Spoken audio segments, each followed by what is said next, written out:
And just like that, I am back and it is showtime. Okay, thank you for joining me tonight. Thank you for watching the replay. If you come back on and watch the replay, right? Make sure, as always, you drop down in the chat and tell me hello. Okay, so tonight's topic is when other voices get louder than God, right? So you're wondering, like, where did she come up from with this from? So I've learned. Good evening, Angela Clark 507, and thank you for joining me on tonight, girl. We're gonna do a little chit chat tonight, okay? So tonight's topic, as I just said, is when other voices get louder than God, right? So, like I said, she like, where they come from? So doing this thing that we call life and this journey that we are on, right? Sometimes God's voice gets drowned out because of so many things going on, right? Maybe it's life, maybe it's other people's opinions, your own overthinking, your own insecurities, your own fears. And sometimes it has you feeling like, am I doing something wrong? Am I being punished? Like, what is going on? So even though we know always, and we have talked about this before, that God's voice should be the loudest voice that you hear, right? No matter what nobody else's opinion is, we should always listen to his voice. But however, I am learning still, even with doing it, sometimes we get to a season or to a place where we feel like, did I miss it? Like, did I overthink it? Am I doing right? Did I do? I know God told me this, but then ask the listen, Angela. Distractions through your journey. That is the word that I heard earlier today about don't let distractions get you, right? So on this journey, we will have all those things: distractions, people, assumptions, your own insecurities, because we have a tendency to overthink things sometimes. Talking about myself, yes, I am. And at first you had a peace and a calmness about it, and you felt like you were doing what the Lord told you to do, and then all of a sudden people start getting in your ear, or you start even self-sabotaging your own self because you feel like, nah, this is taking too long. Like, what are we doing? Why? Something must have happened, something must be wrong. But life has a way of turning up the volume on everything except for God, right? People voices get loud, your emotions get loud, your fear gets loud, your insecurities showing up get loud, and your assumptions get even louder, okay? And before you know it, you're trying to navigate your journey based on noise instead of direction. The loudest voice is always not the most accurate one, it's just the closest one. So sometimes we start leaning on to what we can hear and what we can understand. And as I always say, try to make it make sense. But who said it's God? It's not. Most of the time, it's not. And I even have to sit back sometime and tell myself because my mind go to wondering all kinds of things and be like, did I miss it? Did I do this? This is what's going on. And I have to sit there and calm myself down and say, you know what? This is not of God. Because God is not a God of confusion. So when you got all that confusion going back and forth in your head, baby, you have to sit down. And I listened to this song by Anita Bynum called "You Are My Peace." I be like, Lord, I need some peace because it's too much going on up in here, and I need to bring it on back and get some calmness.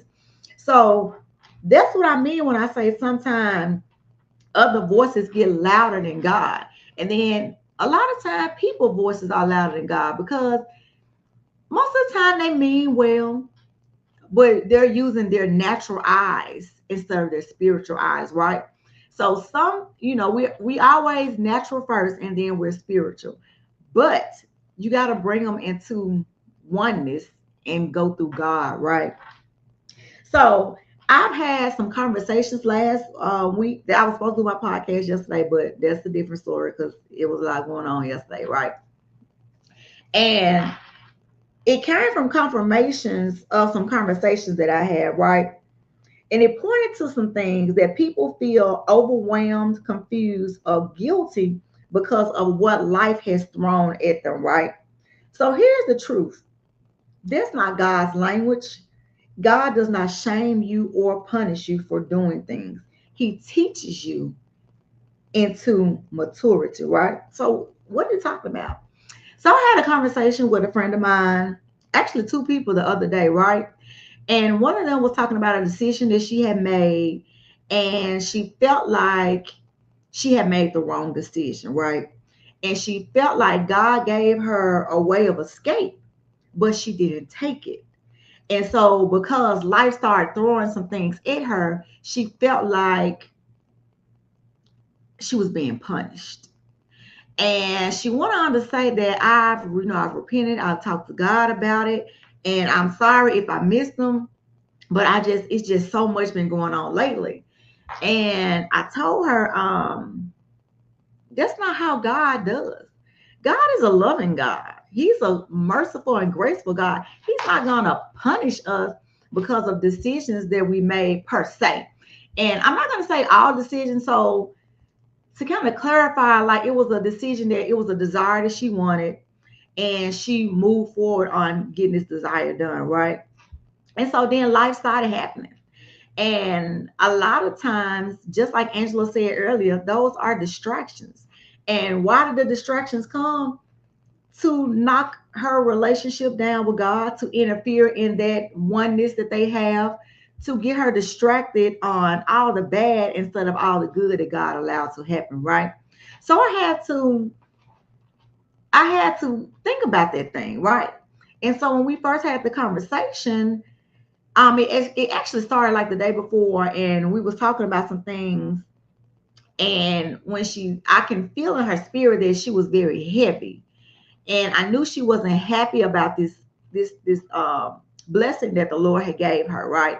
Even though this was a blessing that she desired, God showed up and showed out in it, but she does not feel happy in it because she feel like she's being punished for something that she didn't get out of, right? But I told her God wouldn't do you like that. So what I would say you need to do is, instead of asking, why is this happening? Ask God, what is this teaching me? Because that's part two of my teaching, right? What are you teaching me instead of what I did wrong? Because I used to think way before even this journey that when bad things happened to me, it was because of something that I did. And I didn't understand at that time that it's not always because you did something wrong that you're going through something, right? And somebody told me that, you know what, this is just part of life. I was like, no, that ain't part of life. That is God punished me for something that I did. Until last year when my pastor preached on the book of Job. And when he preached on the book of Job and he broke down Job, y'all, he gave me a whole different revelation of Job. And you're absolutely right, Angela. It is not punishment, it is a lesson. But you have to make sure you ask that question and don't take it upon your own self to, be in your own mind, feel guilty about what you have done, and ask God, what are you trying to teach me? Hey, Kimberly Winters. Good to see you, girl. Hey, girl. Hey. And so that's what I told her. I said, God is not going to punish you for something that you had a desire of. And I told her, even if he did give you a way out and you didn't take it, guess what? God's still going to use it to work it for your good. Okay. And so I had to sit down and break down some things to her because I started reminiscing on my own life. And like I said, when I thought that when you did something, when stuff happened bad, it's because you did something wrong. And even in the book of Job, when all the stuff happened to Job and they told him that they knew he did something when Job didn't do nothing. But it also says that, are we only to receive good from God and not bad? I said, what? He on to something now. So just like Angela said, it's not punishment, it is a lesson. So a lot of times God take us through certain things to develop us and to give us a maturity in something that we wouldn't learn any other way, right? And I will be the first to say, now, God, you could have taught me this lesson a whole different way than how you did this. But we know what? God gonna do what he want to do, how he want to do it, and when he want to do it, right? But I told her that I think that you should just change your mindset, and instead of saying you did something wrong and you were being punished, just like sit back and ask God, what am I to learn in this situation? What am I to learn out of all the things that happen? And a lot of times we don't take the time to ask that question, and we don't take time to sit down and actually listen to what God is saying. And so many times that life comes and it just like it's just work, church, work, other things, family, just life is just moving, moving, moving. How many times has it that you've taken the time to sit still or to turn down your plate and do a fast? Because I need to hear from God. And I'm not gonna tell you a story. Me, before this journey that I have been on, journey with Dina, only time I fasted was when the church would do a statewide fast, and that was the beginning of every year. That was the only time I fasted. I'm not ashamed to tell you. And I will tell you this too. I didn't even know how to fast because the church would just say, all right, we're going on a fast. We're fasting from these foods. We're fasting from this time, this many days. They would have prayer calls or something like that sometimes. But I didn't have a full understanding of what it was, right? So I just would turn down my plate and just go on, with their standards, right? Until I got on this journey with Dino that started in 2023. And I seen this lady on Facebook. Her name is Prophetess Ashley. She does with the cave. She was the person who taught me how to fast. Look, I'm over 45, honey. I am 46 years old, right? And I'm just not learning how to fast within that year. And she broke it down so much till I was like, oh my God, this is how you fast? If y'all don't know how to fast, get with the cave and prophetess Ashley. She will teach you how to fast. And the first thing you do, even before you do a fast, is you repent. Some stuff you don't even know you done did. But it gave me a whole different sense of understanding and the journey that the Lord is going to take you on and the process, because it's all a process, right? And so even with that, I told her, you need to take some time because you've been working a lot. You've been, trying to get yourself together. Yeah, she got a husband, a job, like family, church. But we have to make time to step back from life and put in that time with God. We have to. Because guess what? If you don't do it, God will put you on one. How I know? I first started when he would wake me up every morning, every night. I'm sorry. I don't care what time I went to bed. At 12 o'clock on the dot, the Lord would wake me up, get up. And I could not go back to sleep. So, the old folks always say when God wake you up in the middle of the night, that's for you to what? Pray, to listen, to see God. And so I ain't gonna lie, the first couple times I did not get up. I was later and I could not go to sleep. But as it continued, I started getting up and I started praying. And when I would get up and pray, he would let me go right back to sleep after I finished. But if I did not, oh, I was woke. And with doing that, and like now, I've been on so many fasts that I can feel when it's time for me to go on one. And a lot of times God puts you on fast because a shift is coming. Your journey is moving to another, going in another direction, another leg. It's the most upcoming. So we need this time to sit still. And we get so busy with life. We just jump up in the morning, get ready for work, run out the door. We talk on the phone on our way to work and all that good stuff. Sometimes that's good and that's okay. But sometimes you have to be very intentional about getting up in the morning before it's time for you to get ready for work. Just sit there, listen, pray, listen to some worship music, read your scripture, your devotion. Give God his time early in the morning so it makes for a smoother day and give you directions for that day, right? And I've been on so many fasts. Now, I ain't gonna say it's me. I know it's definitely God, but it is what's the word I want to say? It's It's a discipline. And even in that discipline, I have learned I have to shut down everything. I'm talking about social media, phone calls, and it wasn't even me. I knew it was God because I love to talk on the phone. But even when I'm doing the fast, the Lord take the desire for me talking on the phone, scrolling on Facebook. I ain't missing nothing, no way. Instagram, all that good stuff. But you need that time with God because I was sitting there and I was reading, and I think I pulled up like the Ten Commandments and about not having no other gods and no idols and all these things that we put before God.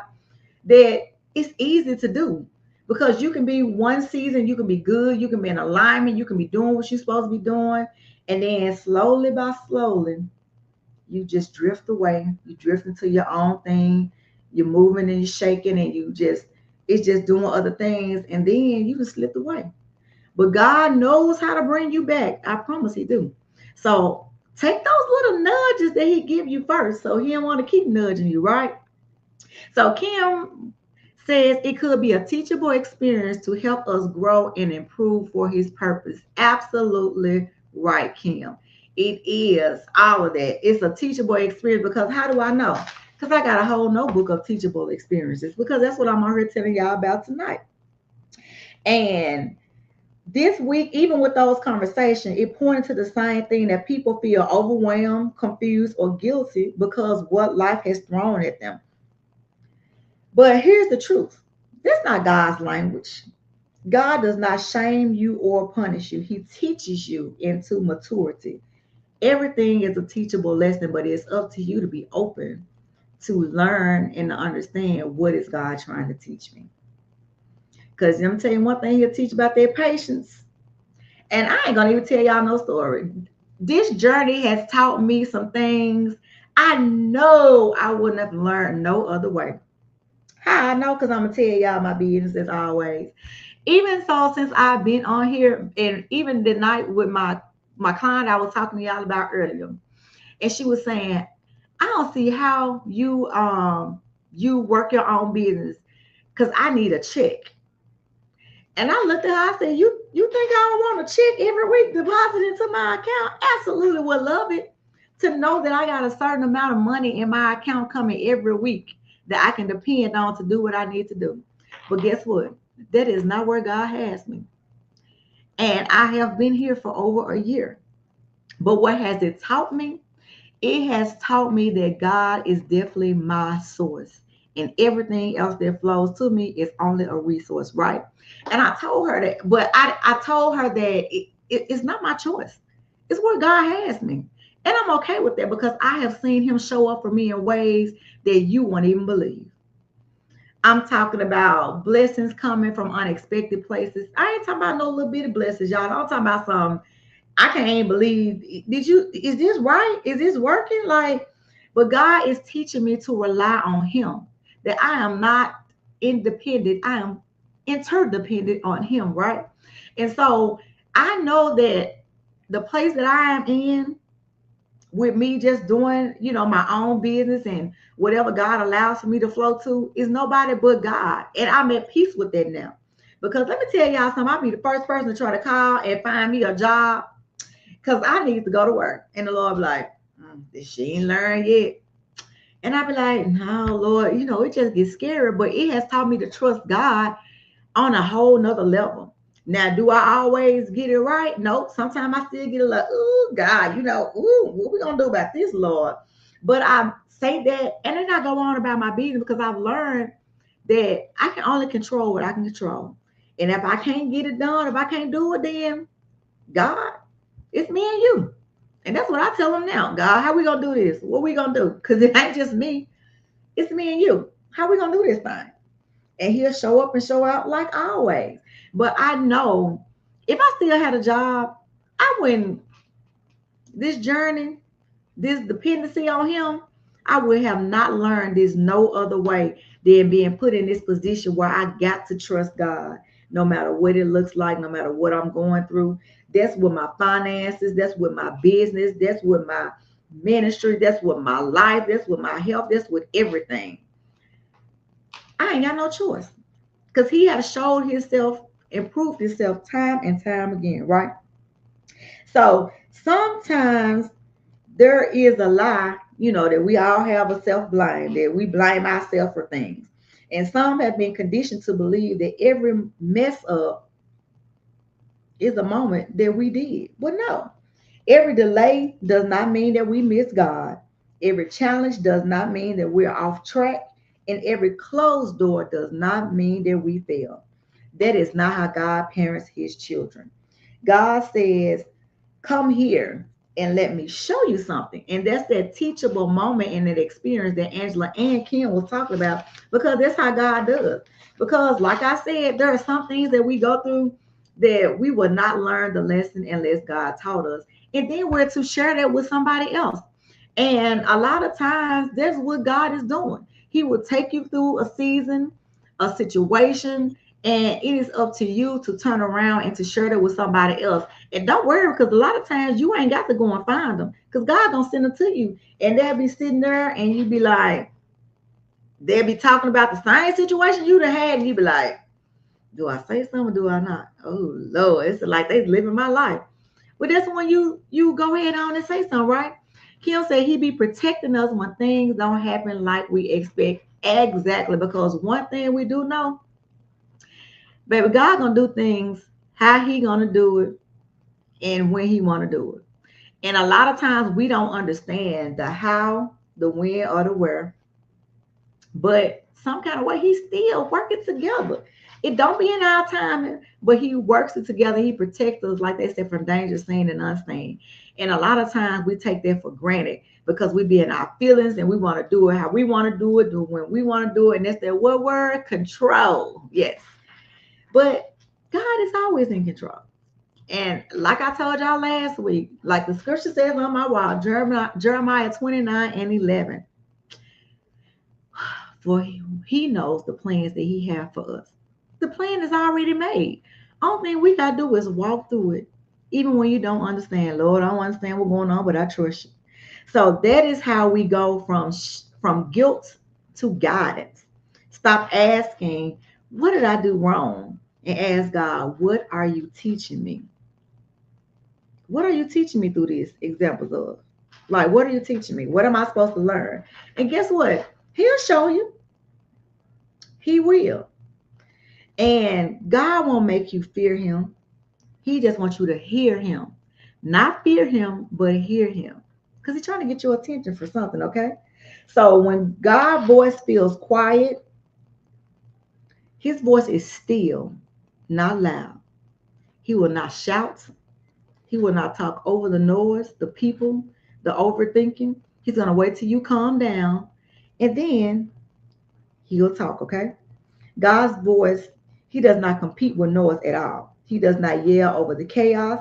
He does not fight for your attention and he waits for alignment.